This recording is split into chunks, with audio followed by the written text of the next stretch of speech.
Coming to you from the lovely city of LaGrange, this is Panther Talk, your weekly dose of world news, trivia, and campus updates. I'm Aria Mabry, and here with me is Hare. Thanks, Aria. We have a wonderful show coming up for you, including info and updates on CE events, college happenings, and an interview with President Susanna Baxter. Heck yeah, bro.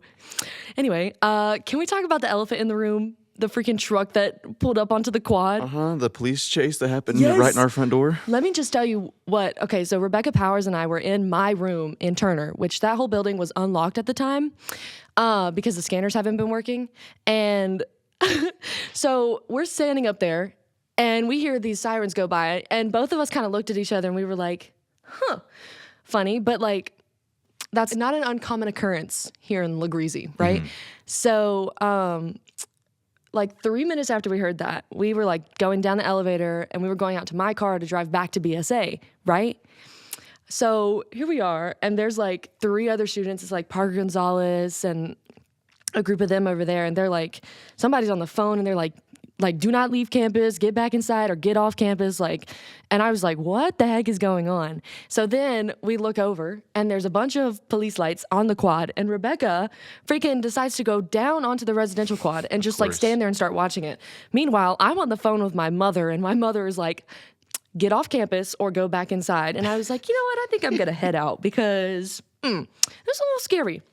So Rebecca and I leave, and I'm driving through the parking lot. There's a cop behind me. There's a cop in front of me. There's also a cop coming off of, like, you know, that road that runs right in front of Turner in between, like, the CAF and stuff? Yeah. There's a cop pulling out of there. So I'm just going, and I'm like, So we make it back to BSA, and all was well. And I was just waiting for the all clear before I went back. Yeah, I was totally caught off guard because, like you said, we're used to sirens here. Yeah. You kind of, the background noise.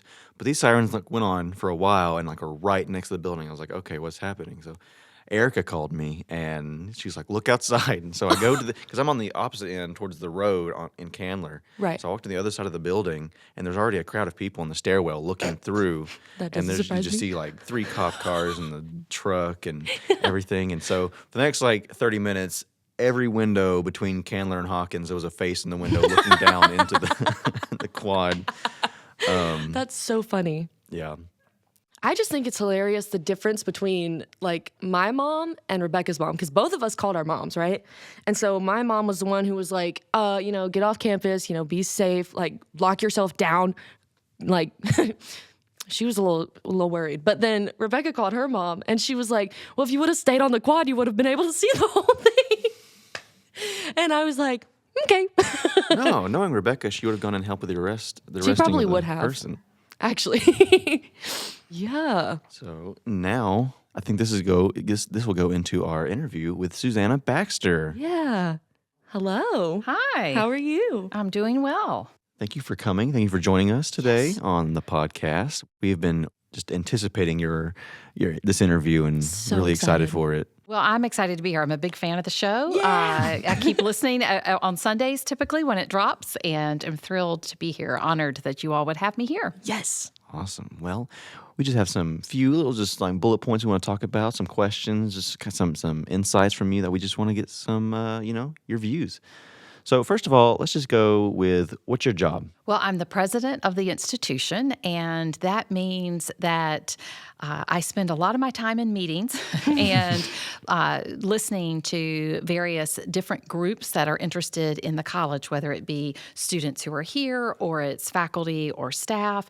Or like yesterday, I was on a trip to visit with a class member from the class of 1953 and to meet with her and to hear her wonderful stories about the transformation that she happened to her as being a part of our family. So sometimes it's great moments like that and talking to alumni and talking to people who want to donate so that you all as current students have new things and scholarship aid. And so there's fun moments like that and then other moments that are more sitting in a meeting, more checking boxes, getting stuff done.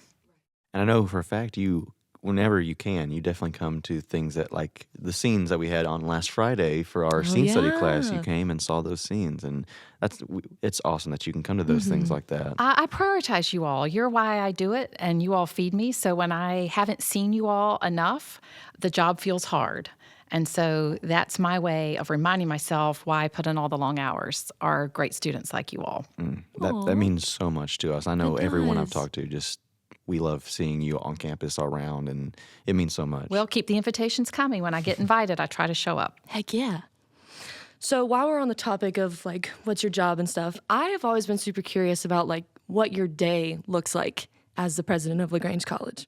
I usually am kissing my youngest child, who still wants much to do with mom. As a 9-year-old, I am seeing him off by 7:15. I'm headed to the office, and that gives me a little bit of quiet time before the rest of the team arrives. So I enjoy that. Oh, wow. And that's usually where I get to touch email. Is during that time. And then usually by 9 o'clock, I have meetings that have started. And I meet with the president's cabinet or the vice presidents across the campus. So whether I'm meeting with Terrellyn Olds on athletics, or Brian Peterson on academic affairs, I have meetings with those. Not every person once a week, but within a 2-week cycle, I've met with each of those. And then there are community members or board members or others that want to meet with me. And so I'll have meetings about that. The strategic planning work of the college is something that comes out of my office. So we approved a new plan in April. We are in the process of accomplishing much of that plan. And so as we are accomplishing it, then what else is next within the plan that we work on? So that's some stuff that I will do. I also serve on some local boards and national boards. So I have work that represents the college, for example, at the United Way here in town. So there's parts of my days, not every day by all means, but parts of my days that I'll be spending time working on in that capacity to be an ambassador for LaGrange out in the community or across the country. Wow. That's a lot. It's fun. It's fun. Wow. I'm glad that it's fun, because I know sometimes, like, having meetings all day and stuff can kind of be a little draining. I know for me, like if I'm having like 4 or 5 different meetings for different organizations that I'm involved in, it's like,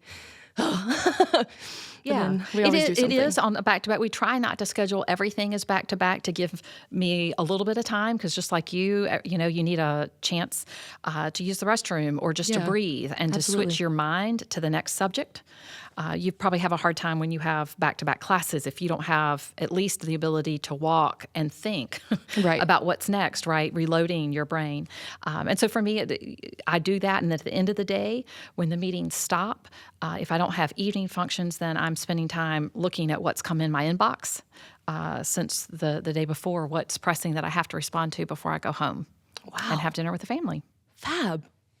Period. Wow. All right. Well, here's something interesting. I know a lot of students are curious about some things, and only say what you can say about these things. But the ongoing projects on the campus, such as Henry, what's going on with Henry? We've got some people asking about the natatorium and Manger, and so is there anything about those you can say? Yes, I can. So we are in the process of a campus master plan. A campus master plan is a project where you would bring in, say, architects or those that are involved in space planning. And they look at what the industry, so in our case, higher education, what our college is doing, what's the trend, where is your strategic plan, where are you focused, right? How do your spaces need to speak to that plan and help that plan, breathe life into it? Campus master plans, the last one we did was in 2000. Much of that work was accomplished. The residence halls, if you live in Candler and Hawkins, it's a product of that. The new library, the science lab building, right? All of those were products of that campus master plan. So we're in the process of putting a campus master plan together. I can tease out a little bit about what might be involved, and I will say in the Campus Master Plan, there have been students through the Student Government Association. So if you're not involved in Student Government Association, I encourage you to show up to their meetings and to get involved, because that's where we go to make sure we have student voices at the table on different topics. So some of the things, Henry Hall is obviously going to feature prominently in our discussion of what happens. Henry Hall, for those that don't know, was built finished. I think the first students moved in 1970. Oh, wow. Many of our alums refer to it as the new dorm because when it first opened up, that's what it was. Henry Hall was later named for Waits G. Henry, a college president that served, I think, 35 years for the college, the longest serving president that we've had. Dear man. For Henry Hall, we have been in discussions about whether to rehab that, and these discussions actually have taken place since I arrived. I saw Henry Hall, and I struggled with thinking I wanted you all to live in it because of the condition of it. It was built, it's an architectural choice that was very popular at that time. There are a number of higher education institutions that have a building like Henry, and with the external balconies. In our case, it has metal furniture that you can't move. The chest of drawers is 3 drawers. It's the size of a bedside table, but in the 70s, that appeared to be ample space. Having helped our freshmen move in, and all of our students move in, I can say that is not enough room. And a small closet. So the room just doesn't lend itself to be repaired. And so we were looking as a board, brought in architects, because it's not just how does the room look, but what's the roof condition, the pipe condition, right? All the things, the heating and cooling, all of the mechanical pieces of the building. And what was determined is it was going to cost us just about $3 million more to build a new building than to rehab Henry. And so it was the board made the decision that even though $3 million is a lot of money, we weren't going to get the type of building that was going to be spectacular out of that money because it was always going to be Henry Hall in its limitations as to what it had. They were going to move, that plan had an internal hallway, so the rooms would have moved out to where the balcony is. You would have moved out some, but still it was going to have its limitations. So we were able to secure a grant, and we've had wonderful support by foundations and donors across our history, and the current time is no different. So our campus master plan is being funded by a donor. The knocking down of Henry, because that's what's going to happen this summer, that building has been paid for, to bring down has been paid for by a grant. So you will begin to see some progress this spring, more making sure we get stuff out of the building if anything has value, if it's metal and right, we can recycle it or what needs to happen, you'll start to see that. And then those that drive by campus this summer will see, as soon as graduation ends, the bulldozers show up and we start to bring the building down so that when you get back, it will be a grassy hill. Oh my gosh. Wow. That is going to be a big hole on campus next year. Yeah, and it's really, I think, going to open up the view of campus, right, and attach the down below to the top. And as a part of the master plan, there's discussions about what happens there. I don't think it's going to be another building. The question is it, I'm going to throw these ideas out. There's much, this is like throwing spaghetti at a wall, what sticks, and we'll see what the board gravitates to. But a conversation about, do we create an amphitheater there so that you could have outdoor classes, or you all as wonderful music, right, and theater people could put on a production out there, or have an open mic night, right, or some kind of thing out there. Yeah. Or does it become a place that students can relax? So think of a place that might have a lot of hammocks or outdoor sitting or something like that where you could just relax. That's been some of the feedback through the master plan process, is students really wanting more spaces to relax in a community setting versus just their room and in their bed, right? So we'll see what happens there. You also asked about Manger. Manger, for those that don't know, and many of you wouldn't because it hasn't been open, in the summer of 2020, the HVAC, so the heating and cooling system for the building, stopped working. And we relocated the faculty. So your religion faculty, your English faculty, and your foreign language faculty were all housed in that building, and they relocated to other places. And so we also, as a part of a campus master plan, you start to look at data and usage, and you decide, well, what do we need as a campus? And so we evaluated classroom space. And what we learned is we don't need more classroom space. We actually have plenty of classroom space already on this campus, and that's without Manger Online. Oh, wow. So we are still working with the board in options of what happens to that. So ideas of do you move certain student support offices to that building? Do you create a residence hall in that building? What do you do, right? So too early to say what the board will grasp to, but we're looking at all options and what makes the most sense. And you mentioned a third building, and I'm forgetting. The natatorium. The natatorium. So that's another building that, for students that don't know where that's located, that's next to the tennis court. So when you come and cheer on our Panthers for tennis, that's the building that's closed. Years and years ago, that was a community center that then was given to the college, and that's where you had pools, and it was one large pool, and then it was divided into an indoor pool for, racing, competition swimming, and then an outside pool.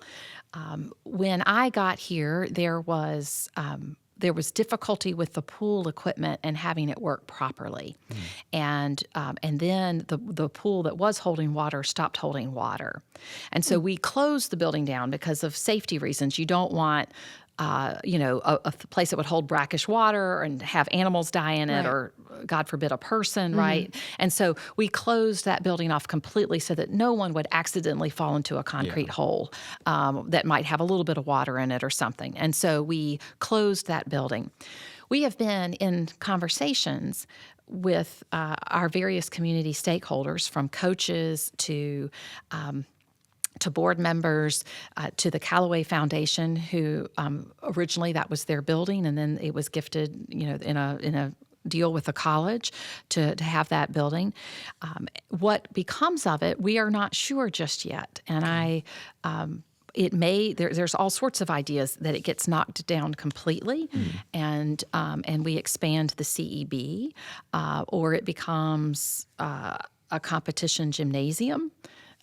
And trying to figure out what makes the most economic sense. Sometimes it's hard to take an old structure, and it's more expensive to tie into an older structure than to start new. Right. And so all of those questions are things that we are trying to wrestle with. We want to be good stewards. You all are going to grow up, right? Continue. When I say grow up, you're going to leave this place, you're going to graduate, you're going to get letters from us that say, don't you want to support your alma mater? And I hope you will.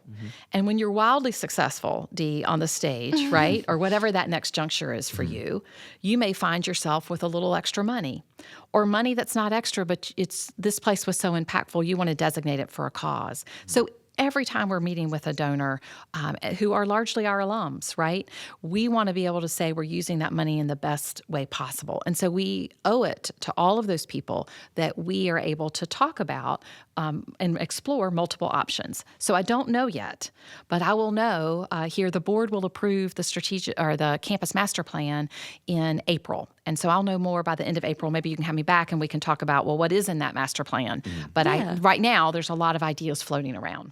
Yeah. I appreciate those insights. That was really nice to hear, and a lot of stuff I didn't know, and I'm sure a lot of people will appreciate that knowledge. Kind of off topic, but I actually took swim lessons in the natatorium. Did you? Wow. I did. Well, and a number of our faculty whose children are now in high school or college had their children take swim lessons there at the natatorium. And so it was the type of thing where even when the college started running it, neighborhood individuals who lived in LaGrange could have a membership to it, like a community pool. Yeah. And then our students obviously had access to it as well.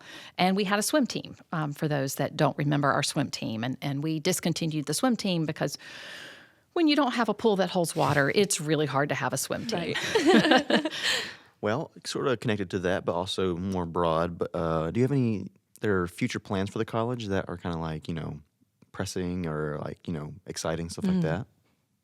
I have to say, what we do in the next iteration of a residence hall to replace Henry, we're at 90%. This fall, we were at 90% capacity on our housing. Oh, wow. And so we need a structure. So I'm excited about what may come there and how we can be in the best service of you all with that new structure and what does it look like? So I'm excited about that. I am excited about all the work in retention and trying to improve retention. I was thrilled this summer. We got a donation of about $100,000 to redo the tutoring center. Oh, wow. And so to give you a sense of what does it take? So the 24 and the new Moshel Learning Center back behind it, that was about $100,000 to do the painting, the flooring, all the new furniture that went into that space, and the technology that went into that space. And I'm really excited to see what else will come. Our faculty are so great and very creative in how they're looking and thinking differently about retention over the last couple of years. And I obviously I started in July of 2020, so I don't have a long history, but I've been so pleased with what the faculty have been doing to help you all learn better and to make up for some of that COVID loss of learning that we believe. And as we talk to parents of students and to you, we hear echoed out that there's a loss in learning, particularly in math. From COVID. Absolutely. I just remember sitting in my room and like taking an online math class, and I was like, I'm not understanding any of this. I would have been the same with you. Yes. I don't know how online. I've never taken an online class. That was not an option back when I was in school. I'm not sure how I would do, and I know in math it wouldn't work for me. Yeah. I was already not good at math, and just taking an online class was just not my favorite, and I was not having a good time.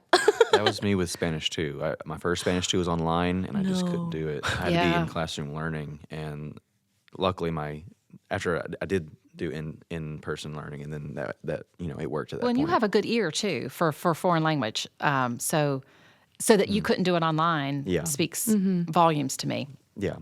Period. So I think I have one more question before, if Aria has any more. I just want to ask, what was it like coming in during COVID? A nightmare. I was going to ask the same thing. You have a picture or I had a picture of what a job would be like, and you all will experience this if you haven't already, but you get that job or that you think of the environment and the way in which you would do it. And so a college presidency can be a really isolating job. You don't have people that you can often talk candidly and open to, right? And so, and that's a struggle for any leader of an organization, that you can't be best friends and chums with your coworkers. And I would argue even down the line, that gets tricky, and you want to really think about those relationships. We could have a whole nother podcast on that topic of instances in my life where I'm like, that now became really tricky, that dynamic, that relationship. But for me and for my family, what it looked like was a family affair. So we envisioned eating in the cafeteria together. We envisioned going to sporting events, going to plays, being out on campus. I had this really now silly, and this hasn't transpired, but I had this idea that my children would just be kind of adopted by the other students, right? Like they would just like, hey, and know their names, and like that's how involved we would be, and my family would feel really connected. And I come in July, and of course, you know what the rules were, Dee. We didn't have outsiders allowed on campus. You had to wear a mask the whole time. And so I was learning. I feel like I had 2 entrances to the college. I had the mask. I knew everybody's eyeballs. Yeah. And then the mask came out, and I'm like, wait a minute, you have facial hair, right? Like I had no clue, or that's what your nose looks like, right? And same with them with me. So I wasn't in the cafeteria eating. I couldn't walk through the cafeteria. I walked through, I think, one time, but we weren't supposed to be in there, but I wanted to see what the cafeteria was like with students in it. There wasn't a lot of programming. It was all online. So I participated in some online things, but it wasn't like there were worship services or things that we could do. So from that perspective, it was really lonely. And so then when those restrictions, thank goodness, right, have come to an end, then it feels like a new start. And I was getting to learn people with what their faces look like and get involved and come to all those things. So the first year was just incredibly isolating, because I would show up to the office, and because we had to wear masks, right, then typically the doors ended up being shut because you could take it off if you were in your office by yourself. And I was on Zoom calls all day long with people. Well, I will say, in the past year, it's been, we do recognize your family. It's really nice to see them around, and, it's always nice to say hi they to love them. it. They love it here. But that's just this sense of what we thought it would be a real family thing. And in that first year, it was hard. They weren't out of the house, right? Oh my gosh. It's crazy. COVID was hard on all of us, I guess. Yes. Yeah. crazy. I mean, I was just a little baby sophomore in high school and just like, I was actually at a dance competition when COVID shut everything down, and like we got kicked out of Georgia Southern because that was the venue we were at, and they were like, you can't be in here anymore. And we were like, okay. And then I was like, oh yeah, 2 weeks off of school, great. And then we didn't go back, and I was like, No, not great. so I lost half my sophomore year. That's great. Yeah, I think it's an excellent point. Whatever life stage you were in, right, it was hard. You missed things. You didn't do things you were accustomed to. I know for me, my father is older, and I kept thinking this has got to end because I'm not going to have more Christmases. Right? Like I know he's not infirm, but he's 83. And so this notion of you're really stealing moments, right? This you being this COVID thing. And we had to live smartly and all of that. And so we weren't getting together as a family because I was considered to have a high-risk job because I was on a college campus and my family wasn't eager to have us all together. And I get that. Yeah. That was before vaccines and all of that. Yeah. Anyway, on a less heavy topic, Yes. Let's move on to some trivia. I'm ready. So we have a fun little game for you. Name that president. Since you are the president of LaGrange College, gracious. It makes sense. This is not. I was ready for a hot dog, a sandwich. But go ahead. Oh my God. Rebecca, it is not. But go ahead. It's a shame she couldn't be here. All right. So name that president. We're basically just gonna give you a little thing, a little scenario, and you have to name that president, and we'll tell you. Are we talking U.S. presidents? Yeah. Okay. Yes. Okay, so our first one is who crossed the Delaware River so that his army could attack an isolated garrison of Hessian troops located at Trenton, New Jersey? I believe that's George Washington. Wow, you're correct. Period. Yay. Period. I was a religion major, so I was getting nervous, but go ahead. You got this. I believe in you. Okay. Who served the shortest term in U.S. history? Gerald Ford. I don't know. It's actually William Henry Harrison. William Henry Harrison, of course. Yeah. How did I not know that? He was shot on his 32nd day in office. Yeah. Wow. I didn't know that. Wow. Yeah, I didn't really know that either. I'm just looking at the trivia. answers. Okay, this one's probably a given. Who was our tallest president? Abraham Lincoln. Yeah, and he was 6'4". That's tall. Yeah, that's tall. My dad's 6'3", so Man. it's hard to see somebody a little bit taller than that, actually. And he had that tall hat, so he's even taller. Yes. That tall hat. And skinny, so Yeah. skin tea. Okay, so who was our heaviest president? Taft, wasn't he? There's a special Yes. bathtub for him. Yes. It had to be brought in. Yes, he was 325 pounds. Is that muscle or like... No comment. This is where you just move on. Yeah. No comment. Next. Period. Yeah, right. Okay. And who was the first president to receive a Nobel Peace Prize? I know Carter received one, so I don't know if that's the first, though. It's Teddy Roosevelt, actually. Teddy Roosevelt. Yeah. What did he get it for? My guess would have been the national parks. I would have maybe. thought national park. I can go there, but I have no idea. They give out. Yeah. Yeah. Well, peace. I know. I don't know. No, I mean, me I guess neither. a Nobel Peace Prize. It was for peace, but not like Yeah. the other, Yeah. Nobel Prize. Huh.